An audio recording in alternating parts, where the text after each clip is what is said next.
Je lis du livre de Esther, chapitre 5, au verset 1. Le troisième jour, Esther mit ses vêtements royaux et se présenta dans la cour intérieure de la maison du roi, devant la maison du roi. Le roi était assis sur son trône royal de la maison royale, en face de l'entrée de la maison. Prions. Notre Seigneur, notre Dieu, merci pour ta parole. Celle qui nous vivifie et nous conduit dans de verts pâturages. Que le Saint-Esprit continue son œuvre en nous, nous t'en prions. Au nom de Jésus, pour ta gloire éternelle. Amen. Tous les Juifs qui sont à Suse savent que le troisième jour, Esther ira voir le roi. Cette nuit-là, deuxième jour, la nuit fut peut-être courte pour certains, qui pendant toute la nuit intercédaient, priaient, demandaient à Dieu de veiller sur Esther, de permettre qu'elle puisse remporter la victoire et que des vies soient protégées. Ce matin, elle s'est réveillée.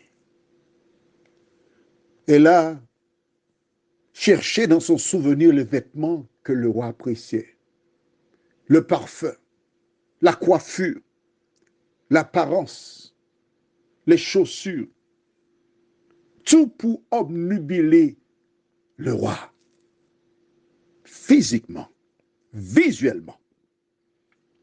Mais derrière Esther, il y avait des dizaines, des centaines peut-être de personnes qui intercédaient pour elle. Elle a pris le temps qu'il fallait. Elle s'est regardée à plusieurs reprises dans le miroir, de face, de profil, la coiffure, demandant à ses servantes leur avis. Est-ce que c'est bien? Que manque-t-il? C'est parfait. Et Esther partit en direction du palais du roi. Elle était déterminée, elle priait. Voici pourquoi elle comptait sur tous les Juifs qui étaient à Suse. Pourquoi? Je te dirai. Un jour, il y avait la guerre entre les enfants d'Israël et une nation païenne. Josué, le successeur de Moïse, faisait ses premières armes. Moïse monta sur le sommet d'une montagne. Il élevait ses mains vers le ciel. Et quand les mains étaient bien tendues, Israël remportait la victoire. Quand fatigué, ses bras descendaient, les autres remportaient. Ils étaient les plus forts.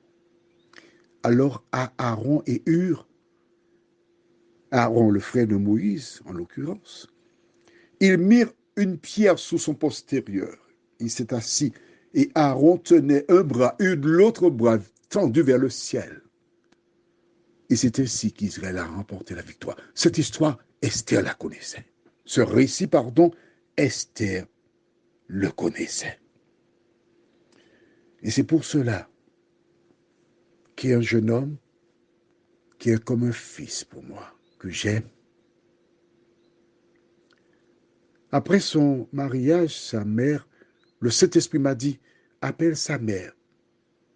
Et tous les mardis, priez pour leur couple. Et chaque mardi depuis 7 années, 7 ans, nous prions le mardi après-midi. Nous faisons comme Aaron et Hur. Les Juifs qui étaient à Suse faisaient de même. Toi qui m'écoutes, ce soir, je t'invite à trouver un moment pour prier pour tes enfants,